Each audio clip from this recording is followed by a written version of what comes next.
Israeli Defense Minister.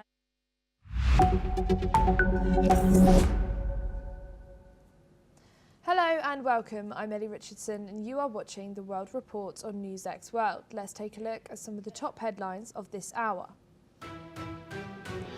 Pakistan is spearheading a high-stakes diplomatic push for a two-phase ceasefire between the United States and Iran, with a proposal that could reopen the Strait of Hormuz, as Pakistan's army chief holds urgent talks with US and Iranian leadership to finalise a framework. Tehran has received Pakistan's proposal and it is being reviewed, a senior Iranian official has said, adding that Iran will not accept deadlines or pressure to make a decision. Tehran has stated that the United States is not prepared for a permanent ceasefire and has confirmed it will not accept deadlines or pressure to make decisions regarding ongoing peace proposals. Iran is currently reviewing a ceasefire proposal from Pakistan. US forces located on Kuwait's Babian Island have been targeted by Iran. Ebrahim Zolfakhari said Iran targeted satellite equipment and munitions on the island with drones. 6 people were injured from debris falling in a residential area in northern Kuwait after the attack. The chief of intelligence in Iran's Islamic Revolutionary Guard Corps has been killed in a strike. The IRGC announces Majid Kademi served as head of the Intelligence Protection Organization of the IRGC. White House Press Secretary Caroline Leavitt has shared that President Trump will give a press conference today at 1 p.m. EST to address the public about a rescue that found a missing F-15 crew member in the mountains of Iran.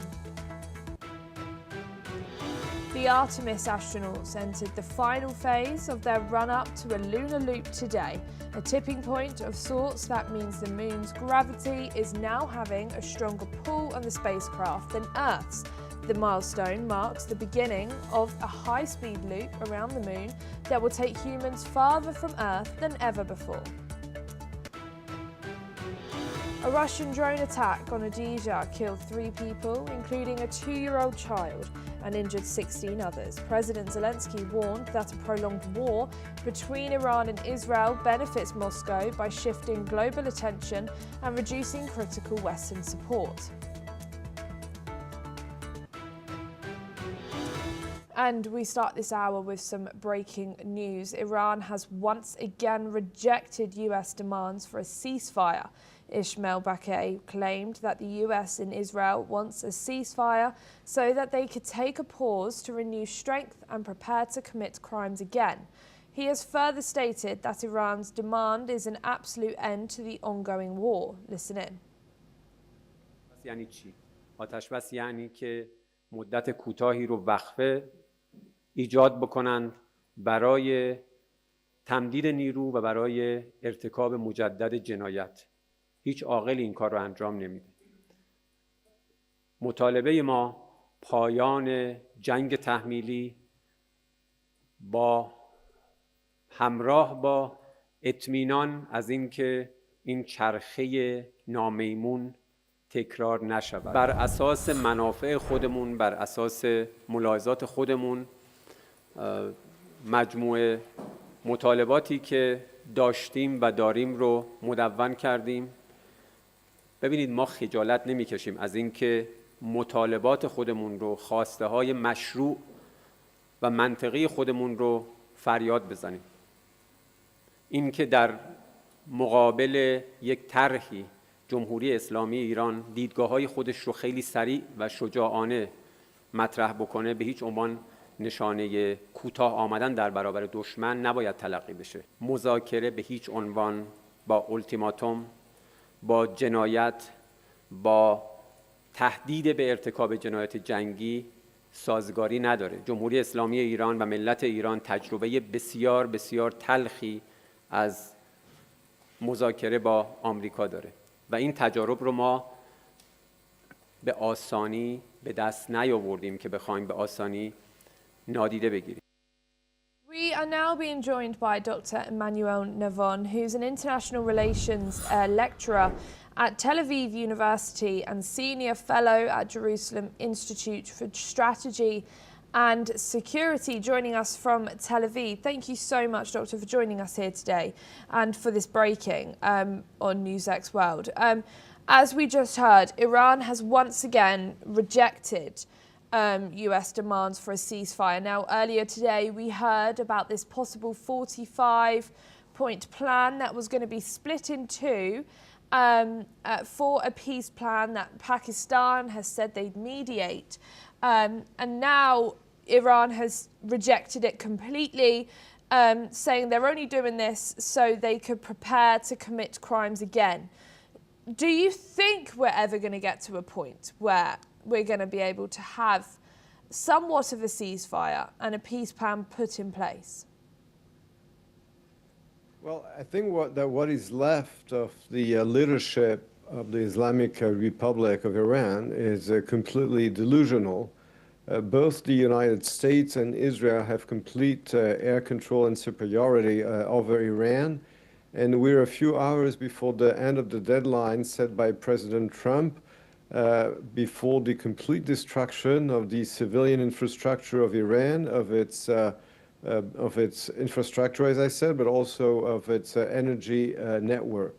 So the Iranian leadership is completely delusional. It's basically the RIJC, which seems to be in control of the military operation and is willing to sacrifice Iran and the Iranian people for political survival. So it's completely hopeless.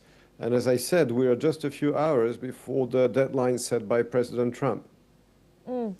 Thank you, Dr. Emmanuel. Please stay with us as I'll be joining back with you shortly. We have some more breaking news coming into you now. Iran's foreign ministry has claimed that a recent US operation to rescue a downed airman may have been a cover for stealing enriched uranium from the Islamic Republic. A spokesperson warned that the possibility of such a deception operation should not be ignored at all.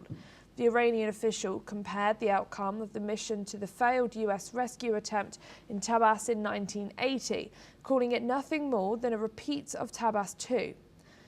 US officials have not confirmed any link to nuclear material, focusing instead on the rescue of their airmen. Listen in to what the Iranian spokesperson has to say.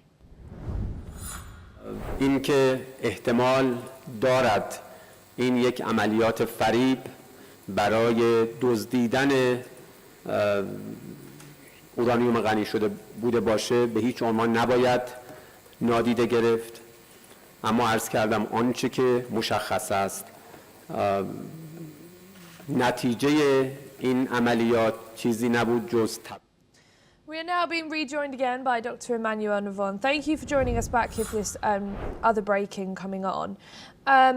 As we just heard, Iran's foreign ministry claimed that the reason for this rescue operation was so that they could steal enriched uranium, and then also comparing it to a mission that failed in the 1980s. Now, the difference, obviously, between the 1980s and now is quite stark.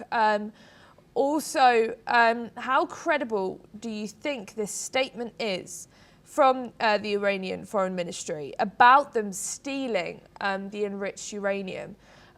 Or do you think this is another example of the US and Iran of doing a bit of he says, she says? There can be no credibility in statements coming from a murderous regime led by radical Islamists.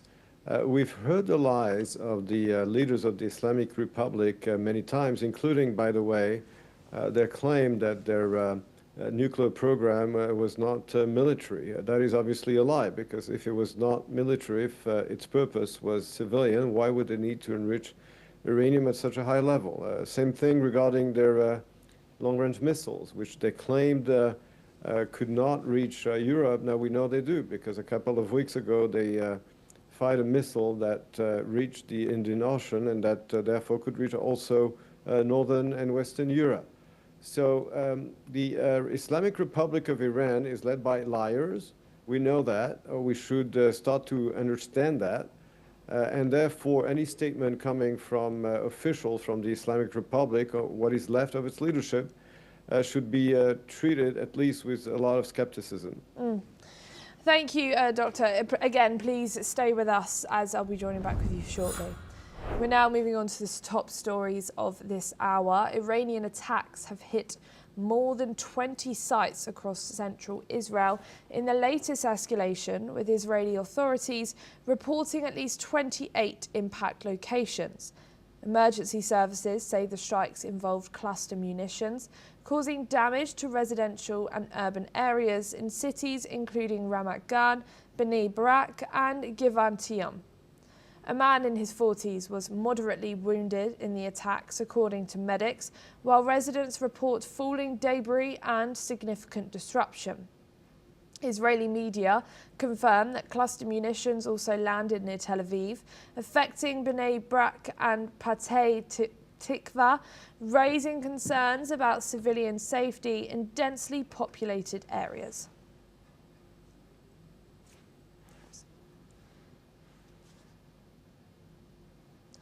We are now being rejoined again by Dr. Emmanuel Navon. Thank you for joining us back here for this.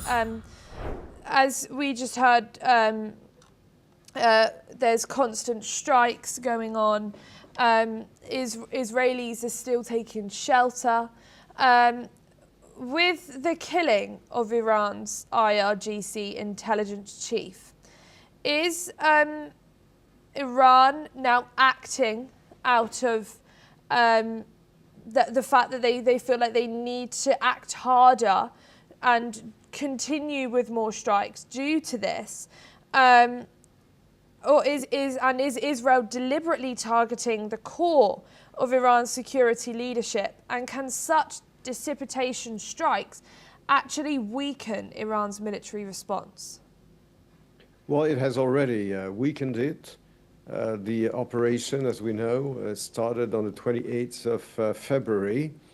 And since then, both the US and Israeli Air Force have eliminated most of the top echelons of the Iranian terrorist regime. And that is, of course, very much affecting the ability of the Islamic Republic of conducting the war, even though they have been able, unfortunately, as you mentioned it in your report, to still fire missiles at Israeli civilian centers, intentionally targeting civilian, killing a few of them again last night in the city of Haifa.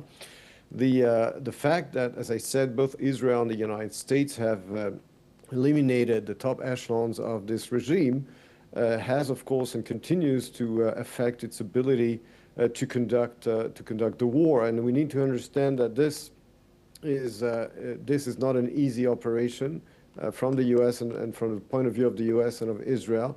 But at the end of the day, given the military superiority of the U.S. and of Israel, and of course the determination of the respective governments and public opinions, the operation should be led to their conclusion and to the defeat of the Islamic Republic, to the benefit of the region and of the Iranian people itself.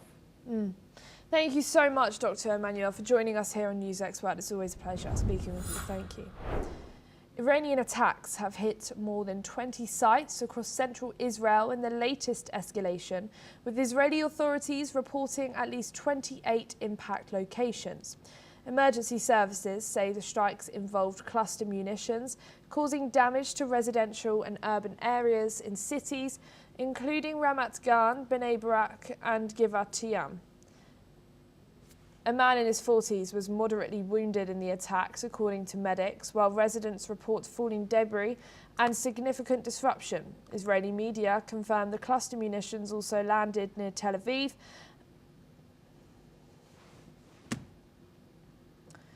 The International Atomic Energy Agency has issued a strong warning after recent strikes near Iran's Bushehr nuclear power plant, saying that such attacks must stop immediately. The UN nuclear watchdog has confirmed that a projectile landed just meters from the facility, raising serious safety concerns. While the plant itself remains undamaged and no radiation leak has been detected, the IAEA warns that continued military activity near a functioning nuclear site could trigger a radiological disaster. The agency has stressed that even near misses can damage critical support systems or safety infrastructure, putting millions at risk. According to reports, Bushehr is Iran's only operational nuclear power plant, making any strike in its vicinity extremely dangerous. We are now being joined by retired Major General Gigi Davidi, who's a war veteran and Professor of International Relations and Strategic Studies, joining us from New Delhi. Thank you so much, Major General Gigi Davidi, for joining us back here on NewsX World. As we just heard, even now the IAEA agency has issued a strong warning after strikes near the nuclear power plant in Iran. The UN nuclear watchdog has confirmed that a projectile landed just meters from the facility.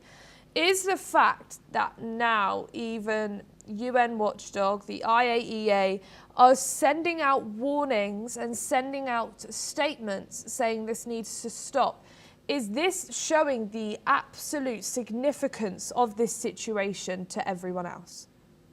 Absolutely, Ali. Firstly, thanks for having me on your show. Well, I think the fears of International Atomic Energy Agency, the watchdog of UN, are well-founded, and no less than their head, Rafael Grossi, himself has made very I would say pointed statements, because the issue is it's very, very dangerous. And striking a operative nuclear power reactor like Bushehr, which is about 1,000 megawatts, it can cause huge catastrophic tragedy. And I'm sure the world has not forgotten what happened in Fukushima or Chernobyl. So therefore, I think these must be taken very seriously. Well, no doubt that Americans and Israelis are very concerned about the capability of Iranians to fabricate an atomic device, because they have about 440 kgs of uranium, which is enriched up to 60%.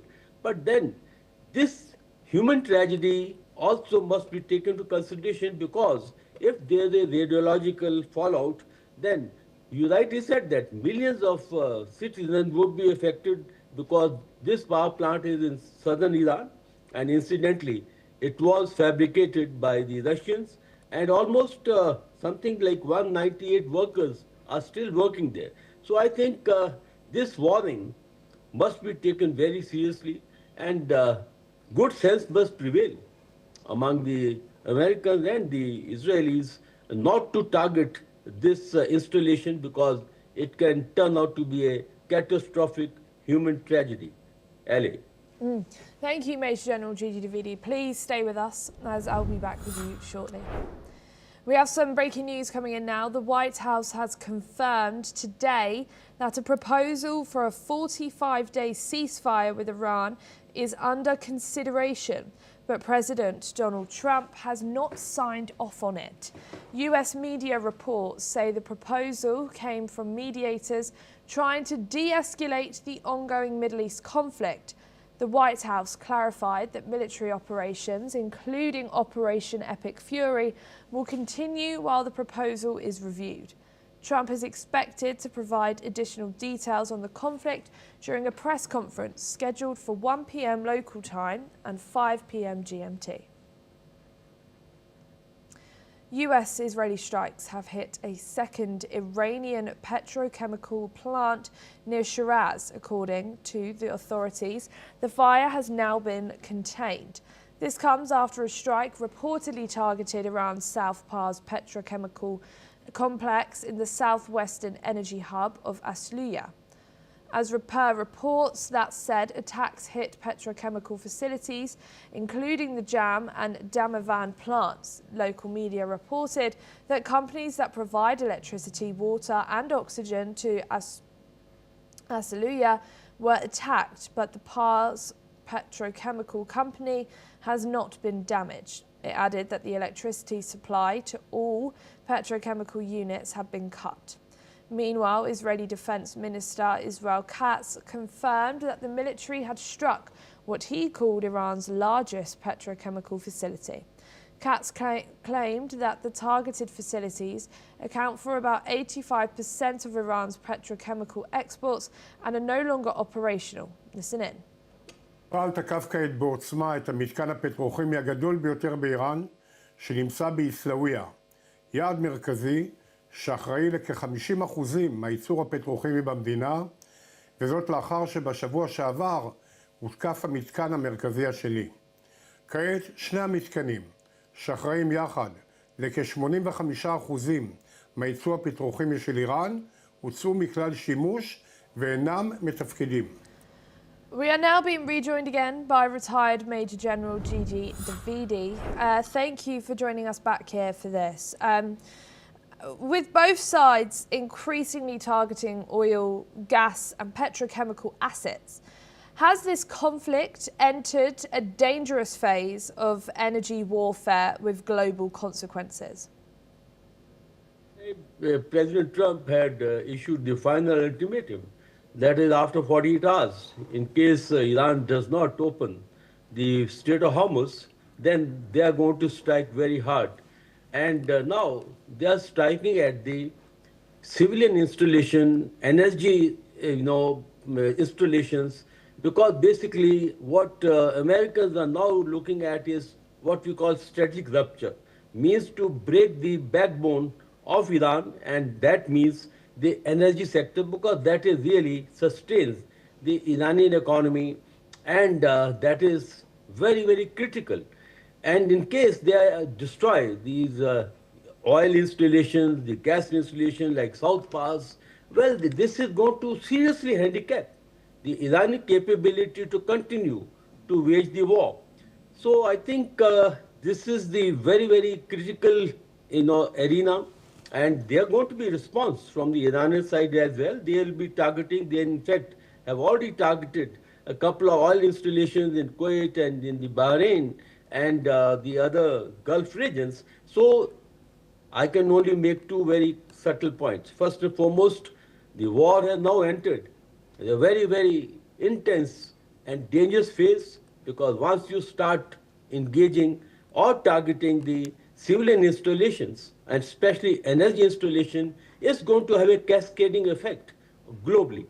And the second point is, this will also cause a number of human casualties, because after all, these gas plants and these installations are very close to the habitats and the population centers. So I think what we are seeing is a very, very dangerous phase of the war, and targeting the energy installations and the civil installations is going to actually take the war into further intense zone, and this is going to be very dangerous. And I think what we are seeing is a very colossal destruction, because once these installations are destroyed, it's going to take years and years together to put them back on the track. Eric. Thank you so much, Major General Gigi Davidi, for joining us here. It's always a pleasure speaking with you. Thank you. We have some more breaking news for you now. Iran has confirmed that a Malaysian ship has successfully transited the Strait of Hormuz, the first such passage since the onset of the war in the region. The Iranian embassy in Malaysia described the move as a sign of friendship and coordination, noting that the Islamic Republic does not forget its friends. The Strait of Hormuz remains a critical choke point for global oil shipping, and any naval or commercial movements through this area are closely monitored due to the ongoing conflict. More breaking news for you now. 7 people have been killed in southern Lebanon following multiple Israeli airstrikes, according to the country's national news agency. One strike targeting a vehicle in Kfar Riman killed 4 individuals. Another strike in Sadekini claimed 1 life and injured another, hitting civil defence workers recovering victims from the previous day's attacks. In Harris, An Israeli drone strike killed 2 more people, bringing the total death toll to 7.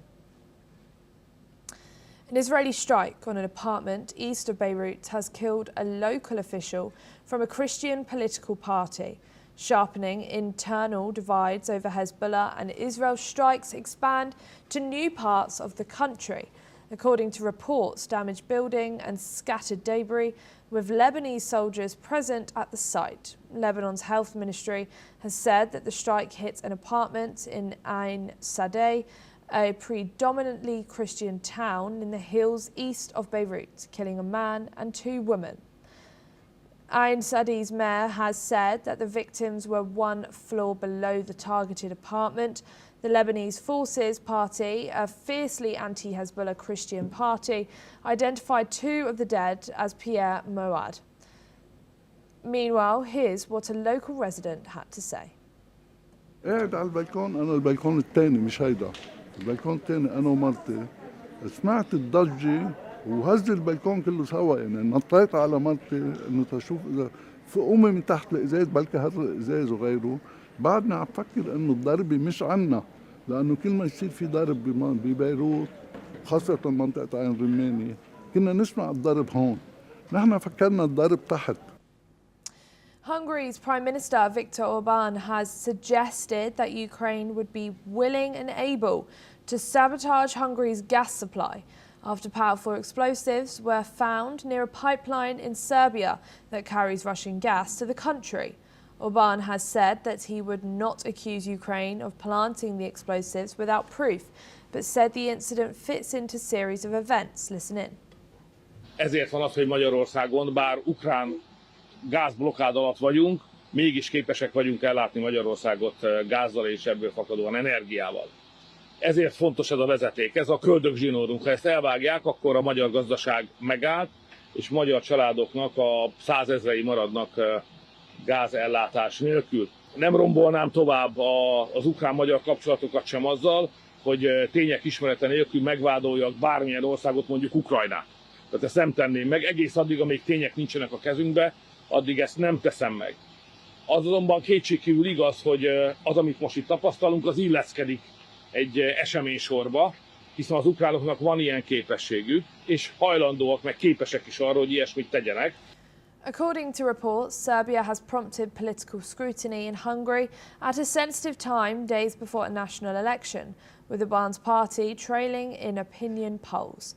However, Peter Magyar, leader of the opposition party, has also raised doubts about the incident and said that it has appeared to aim at boosting Orban's electoral prospects. We are now being joined by Dr. Satoru Nagao, who's a fellow Hudson Institute, joining us from Tokyo. Thank you so much, Dr. Nagao, for joining us here today on NewsX World. As we just heard, Orban has suggested Ukraine is willing and able to sabotage these key gas infrastructures.